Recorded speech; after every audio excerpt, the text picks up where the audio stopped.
Selamat pagi Bapak Ibu Saudara yang terkasih dalam nama Tuhan Yesus. Puji Tuhan kita bertemu lagi di ibadah pagi lawatan Tuhan pada hari ini. Sebelum kita memulai aktivitas kita pada hari ini, marilah kita datang ke hadirat Tuhan untuk mendapatkan berkat firman Tuhan yang dapat menjadi rema pada hari ini. Sebelum itu mari kita bersatu di dalam doa. Bapa, terima kasih karena Engkau telah hadir pada pagi hari ini dalam hidup kami ya Tuhan. Kami masih diberikan nafas kehidupan yang baru, dan sekarang kami akan memulai ibadah pagi lawatan Tuhan pada hari ini. Kiranya setiap firman yang akan diberikan nanti dapat menjadi rema dan rema bagi diri kami, dan juga dapat menjadi dupa yang harum bagi nama-Mu Tuhan. Terima kasih atas berkat-Mu, kami sambut dengan ucapan syukur. Dalam Tuhan Yesus kami telah berdoa, amin. Mari kita naikkan satu pujian, kita nyanyikan Allah Roh Kudus.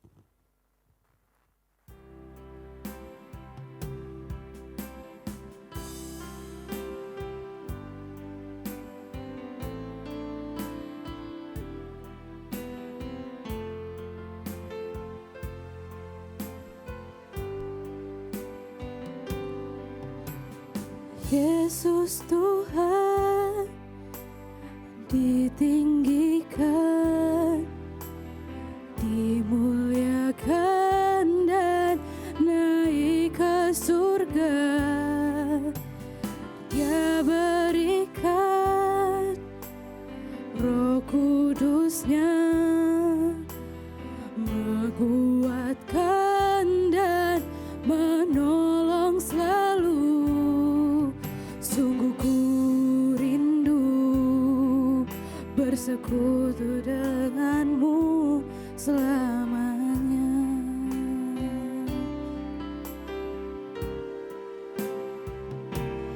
Allah Roh Kudus, jamah hatiku dengan urapanmu. Rindu selalu dekat denganmu, tinggal di hadiratmu.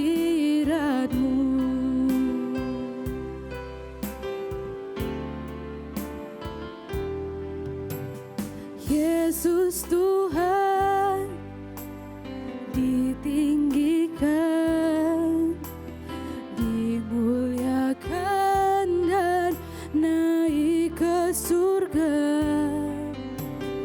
Dia berikan Roh Kudus-Nya, menguatkan dan menolong selalu. Sungguh ku rindu bersekutu denganmu selamanya.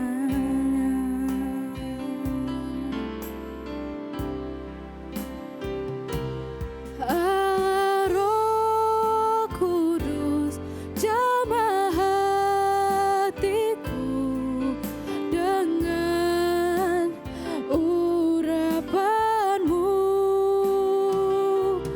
Rindu selalu dekat denganmu,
Mari kita bersatu dalam doa. Tuhan Yesus yang baik yang bertata dalam kerajaan surga. Terima kasih Tuhan.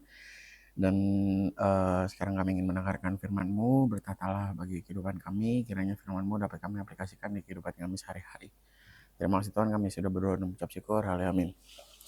Shalom Bapak Ibu yang terkasih dalam nama Tuhan Yesus Kristus. Pada pagi hari ini saya akan membagikan 3 poin dengan tema Tuhan Yesus baik. Yang pertama adalah Tuhan Yesus baik karena Ia mengasihi kita. Dibuktikan pada Alkitab kita. Mari kita buka di Roma 5 ayat 8 yang berbunyi, akan tetapi Allah menunjukkan kasih-kasih-Nya kepada kita oleh karena Kristus telah mati untuk kita ketika kita masih berdosa.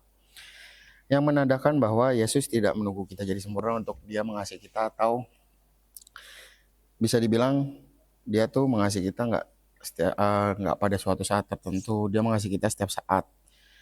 Bahkan saat kita berdosa, Dia sudah memilih untuk mati di kayu salib. Ini bukti bahwa kasih-Nya tidak bersyarat kepada kita. Lalu yang kedua adalah Tuhan Yesus baik karena Ia mau mendengar doa kita. Terdapat di Matius 7 ayat 7 yang berbunyi, mintalah maka akan diberikan kepadamu, carilah maka kamu akan mendapat, ketoklah maka pintu akan dibukakan bagimu.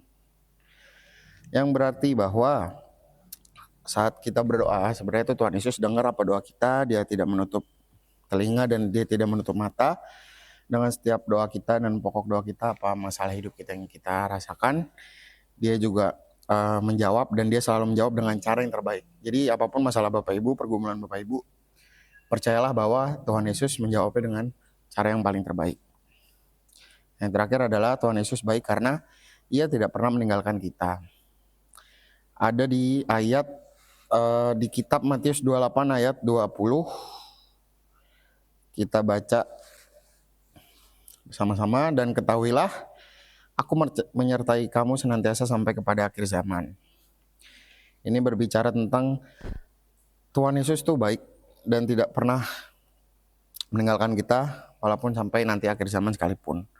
Bahkan di lembah tergelap hidup kita, Dia tetap ada di samping kita.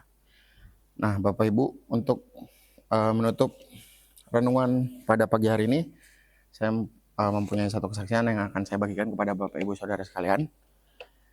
Pada awal masuk semester 7, di mana kampus saya sebetulnya membuka 2 jalur skripsi, yaitu skripsi biasa dan skripsi karya. Dan pada saat itu saya memilih skripsi karya bersama 2 orang lainnya, jadi kami bertiga satu kelompok. Di semester 7 itu sebetulnya timeline kegiatan kampus kami adalah menyusun seminar proposal, yaitu skripsi dengan bab 1, bab 2, dilanjutkan dengan kegiatan magang, dan juga menyelesaikan laporan magang di 1 semester tersebut. Namun karena satu dan lain hal, kami bertiga harus mundur jadwal magangnya di pertengahan semester 7, yang mengakibatkan tertundanya proses sempro, mengerjakan sempro di bab 1 dan bab 2. Setelah kami magang cukup lumayan complicated, dan saya sendiri juga sangat sibuk waktu itu, karena puji Tuhan saya dapat magangnya di Kompas. Jadi memang kita di situ berlatih seperti karyawan tetap di perusahaan tersebut. Lalu di saat kami ingin melanjutkan produksi, yaitu di semester 7 akhir ingin semester 8, itu kita mulai berada di fase yang struggle karena tema dari skripsi karya kami kan bentuknya dokumenter, film dokumenter. Itu mengalami struggle di pencarian narasumber, bahkan sampai satu titik di mana kami bertiga saling menguatkan, karena sebenarnya kami bertiga nggak yakin bisa lanjut ke semester 8. Sampai di mana di seminar proposal, bahkan kita sampai direndahkan oleh dosen pembimbing kami sendiri. Kayak topik yang kami ambil tuh nggak jelas, terus juga nggak menarik, ini video nggak jelas. Akhirnya kami mulai berdoa dan saling menguatkan di awal semester 8. Dan saya teringat satu ayat. Ini sebenarnya ayat paling pendek, tapi saya ingat sampai sekarang. Itu di 1 Tesalonika 5 ayat 17. Tetaplah berdoa. apapun yang terjadi masalah Bapak Ibu yang Bapak Ibu hadapi sekarang, tetaplah berdoa karena Tuhan tuh tidak pernah tidur dan Tuhan tidak pernah membiarkan kita terjatuh. Setelah saya mengingat ayat itu, puji Tuhan di awal semester 8 penyusunan bab 3 bab 4 dan kami memulai proses produksi film dokumenter tersebut di saat dimana kelompok-kelompok yang lain sudah mempublish video tersebut, kita baru memproduksi. Tuhan buka jalan semuanya, Bapak Ibu Saudara. Dari mulai narasumber yang tadinya susah ACC sampai diberikan sama Tuhan yang baru, dibukakan jalannya sampai dengan tahap pasca produksi, dan puji Tuhannya video kami publish di tempat yang kami sudah rancang dari awal mengambil skripsi karya ini. Jadi semoga 3 poin tersebut bisa kita ingat dalam kehidupan kita sehari-hari. Dan pada intinya Tuhan Yesus baik dan tidak akan pernah meninggalkan kita. Mari kita tutup renungan pada pagi hari ini. Tuhan Yesus yang baik yang bertata dalam kerajaan surga, terima kasih Tuhan telah memberikan kami wawasan untuk bisa dapat membagikan kepada Bapak Ibu Saudara di rumah Tuhan, dan kiranya apa yang kami bagikan dapat berguna bagi banyak orang dan terus menginspirasi dan serta nama Engkau saja yang dimuliakan Tuhan. Kiranya juga kami berdoa secara khusus untuk hari ini Tuhan, pada pagi hari ini kiranya Engkau sertai hari-hari kami, pada siang hari, sore hari, malam hari Engkau sertai semuanya Tuhan. Dan kiranya Tuhan lancarkan juga hari ini, juga Tuhan berkati juga Tuhan. Terima kasih Tuhan, kami sudah berdoa dan mengucap syukur. Haleluya, amin.